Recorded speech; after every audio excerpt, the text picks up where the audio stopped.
मैं अनपढ़ों कहना चाहता हूं कि ऐसे देश चलेगा। देश तुम्हारे कोई बपौती है ना, देश तुम्हारी बपौती है ना, हिंदू धर्म तुम्हारा बपौती है। इस बात को लिख लो आज। इस देश का हर व्यक्ति जग गया है और इस देश का हर हिंदू जग गया है। नीति सरकार बड़ी खतरनाक है। क्या पता कल दीपिका को बोलते हैं भैया ये बताओ तू नागरिक है कि नहीं है, तो सब पर तलवार लटक गई भैया। ना तुम्हारा पासपोर्ट नागरिकता का प्रमाण है, ना वोटर आई कार्ड नागरिकता का प्रमाण है, ना मैट्रिकुलेशन का सर्टिफिकेट नागरिकता का प्रमाण है, तो फिर है क्या? ये तो बताओ कि ऊपर बैठ गए हो, दिन रात भारत को तोड़ने में, भारत को बांटने में लगे रहते हो। ये तो प्रमाण करो कि तुम भारत के नागरिक हो, भारत के नागरिक हो, भारत के नागरिक। जितने बच्चे अब खड़े दिख रहे हैं ना, इन बच्चों ने अपना पूरा जीवन दांव पे लगा दिया है कि सरकार में हलचल तो चल रही है। 12 साल हो गया, हम सबने बहुत समय दे दिया, एक इनसे स्मार्ट स्कूल तक नहीं बना। अपने बच्चों के लिए इथेनॉल बेच करके लोगों के गाड़ी भी खराब कर रहे हैं आजकल कि भाई तुम्हारे दिन लद गए, हमने तुम्हें 12 साल दे दिया, तुमसे एक एग्जाम तक नहीं होता, इसलिए भैया इस्तीफा दो।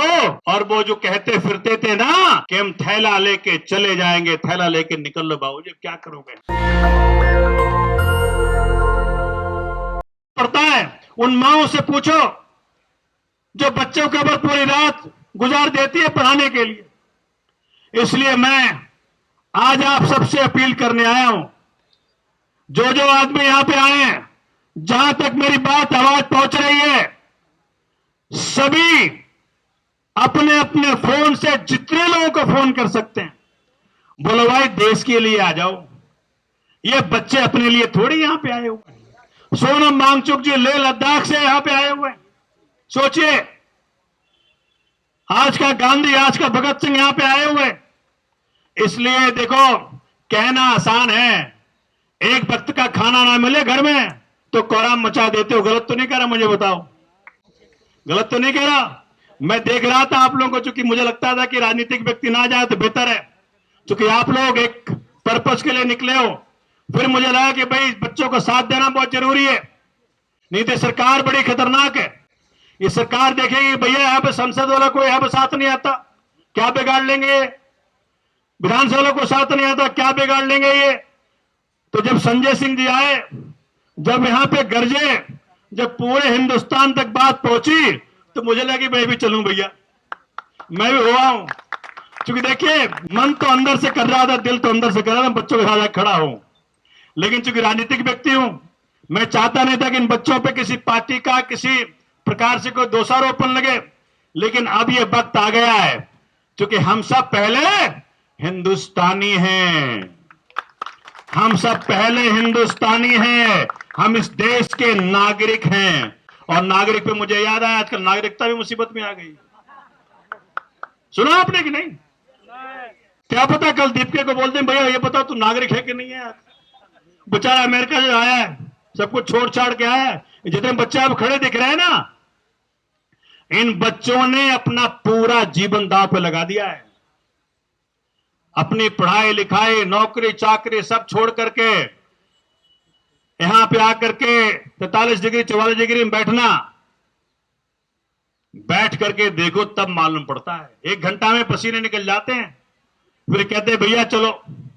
लेकिन आज आप सब वादा करके जाइएगा, नहीं तो ये जिस प्रकार से इनकी नीयत खराब होती जा रही है ना, कि भैया कौन नागरिक को पहले ये बताओ। कल एक सुप्रीम कोर्ट के जस्टिस भी कह रहे थे, चूंकि इन महानुभावों ने, अनपढ़ लोगों ने कह दिया कि पासपोर्ट भी तुम्हारे नागरिकता का प्रमाण नहीं है। सोचिए, अगर पासपोर्ट भी नागरिकता का प्रमाण नहीं है, तो कल को किसी विदेश में उतरे आप तो बोलेगा भाई दिखाओ, बोले ये पासपोर्ट नहीं चलेगा तुम्हारा, इसमें नहीं लिखा है कि तुम्हारा पासपोर्ट नागरिकता का प्रमाण है, लिखा है कि ट्रेवल डॉक्यूमेंट है। मैं अनपढ़ों कहना चाहता हूं कि ऐसे देश चलेगा। देश तुम्हारे कोई बपौती है ना, देश तुम्हारी बपौती है ना, हिंदू धर्म तुम्हारा बपौती है। इस बात को लिख लो आज। इस देश का हर व्यक्ति जग गया है और इस देश का हर हिंदू जग गया है। और हिंदू मुसलमान सिख ईसाई बांटने की आपकी जो ये प्रथा थी, वो भी एक्सपोज हो गया है।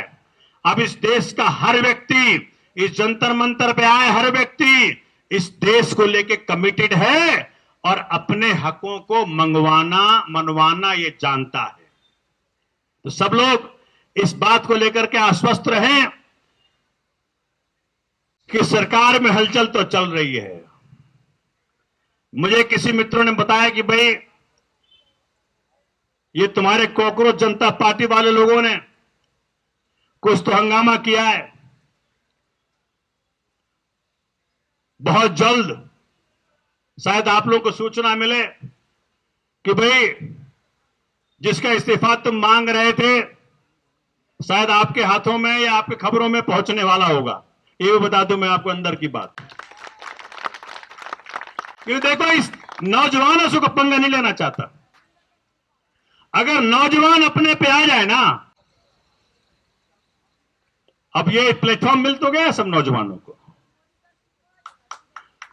प्लेटफॉर्म मिल तो गया। सोनम वांगचुक जी ने अपनी जान दांव पर लगा तो दी है।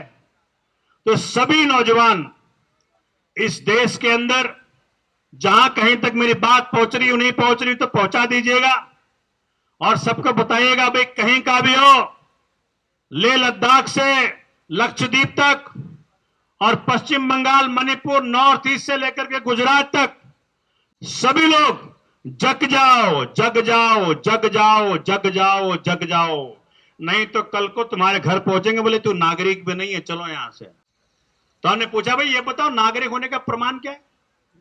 सुना कि 15 डॉक्यूमेंट लेकर के एक आदमी असम हाई कोर्ट में गया, बोला नागरिक इनके बावजूद भी नहीं होगा तू। तो सब पर तलवार लटक गई भैया। ना तुम्हारा पासपोर्ट नागरिकता का प्रमाण है, ना वोटर आई कार्ड नागरिकता का प्रमाण है, ना पैन कार्ड नागरिकता का प्रमाण है, ना बर्थ सर्टिफिकेट नागरिकता का प्रमाण है, ना मैट्रिकुलेशन का सर्टिफिकेट नागरिकता का प्रमाण है। तो फिर है क्या? तो मैं क्या भाई ऊपर से शुरुआत करो ना, दोनों से पहले पूछो तू नागरिकता प्रमाण कर अपना। भाई पहले ऊपर वाले तो शुरू करें, पहले दोनों ऊपर से शुरू तो करो। ये तो बताओ कि ऊपर बैठ गए हो, दिन रात भारत को तोड़ने में, भारत को बांटने में लगे रहते हो। ये तो प्रमाण करो कि तुम भारत के नागरिक हो, भारत के नागरिक हो, भारत के नागरिक हो। साथियों, हम सबको अपने अपने हिस्से का योगदान देना ही पड़ेगा। 12 साल हो गया, हम सबने बहुत समय दे दिया इनको। एक इनसे स्मार्ट स्कूल तक नहीं बना, एक इनसे एग्जाम तक ठीक से नहीं होता, अस्पताल ठीक से नहीं चलता, नौजवानों को रोजगार नहीं मिलता। अपने बच्चों के लिए इथेनॉल बेच करके लोगों के गाड़ी भी खराब कर रहे हैं आजकल। और ये पड़ जाते हैं ना पीछे, भाई वो बिठा दिया इंडस्ट्री के लोगों को भी, तुम भी बोलो। अब जो आदमी इंडस्ट्री को हेड कर रहा है वो दबाव में तो बोलेगा, नहीं बोलेगा तो ईडी और सीबीआई पीछे पीछे। अभी तो किसी से कुछ भी बोलवा लो भाई, आखिरकार सबको तो सोनम वांगचुक नहीं हो सकता ना। इसलिए इस देश के अंदर प्रथा चल पड़ी है कि भाई एन केन प्राक्रेन, इस डर से नहीं तो उस डर से, उस डर से नहीं तो इस डर से, जिससे मर्जी जो बुलवा लो। लेकिन जिस दिन इस देश की जनता सारे एक होकर के इस बात को पक्का कर दे कि भाई तुम्हारे दिन लद गए, हमने तुम्हें 12 साल दे दिया, तुमसे एक एग्जाम तक नहीं होता, इसलिए भैया इस्तीफा दो। और वो जो कहते फिरते थे ना कि हम थैला लेके चले जाएंगे, थैला लेके निकल लो बाबूजी, क्या करोगे यहां बैठकर, बहुत हो गया। मैं अपने पर्सनल रूप में एक वकील की हैसियत से, एक पॉलिटिशियन की हैसियत से, मैं अपने क्षेत्र के 3 बार विधायक होने की हैसियत से, दिल्ली का पूर्व कानून मंत्री होने की हैसियत से इन बच्चों को और सोनम वांगचुक जी को आश्वासन देने आया हूं। मुझसे जो बन पड़ेगा आपके इस आंदोलन के लिए हम सब कुछ करेंगे जिससे इस देश का भविष्य सुरक्षित हो सके, कामयाब हो सके। दोस्तों, मैं इन सबको बहुत बधाई देता हूं। आपने हिम्मत दिखाई, किसी ने तो कहीं से शुरुआत की। ये शुरुआत रुकनी नहीं चाहिए साथियों। और अंत में वो 4 लाइनें जो मैं कई जगह कहता फिरता हूं, मैं यहां भी अपने दोस्तों को, नौजवान साथियों को हिम्मत देने के लिए, सोनम वांगचुक जी को बल देने के लिए उसको दोहराता हूं। ना मैं गिरा, ना मेरी उम्मीदों के मीनार गिरे। ना मैं गिरा, ना मेरी उम्मीदों के मीनार गिरे, लेकिन वो मुझे गिराने में कई बार गिरे। सवाल जहर का नहीं था, सवाल जेल का नहीं था। बोलो सोनम जी हो आए और हंसते हंसते गए, हंसते हंसते आए। सवाल जहर का नहीं था, वो तो मैं पी गया। सवाल जहर का नहीं था, वो तो मैं पी गया। उन्हें तकलीफ तब हुई, फिर भी जब मैं जी गया। बोले भारत माता की, भारत माता की। धन्यवाद। नेशनल दस्तक की आपसे गुजारिश है कि अगर इसको बचाना चाहते हैं तो नेशनल दस्तक को सब्सक्राइब करने के लिए रेड कलर के सब्सक्राइब बटन को दबाएं, फिर बेल आइकन की घंटी दबाएं। नेशनल दस्तक को बचाने के लिए बहुत जरूरी है कि हर खबर को शेयर करें, लाइक करें, कमेंट जरूर करें।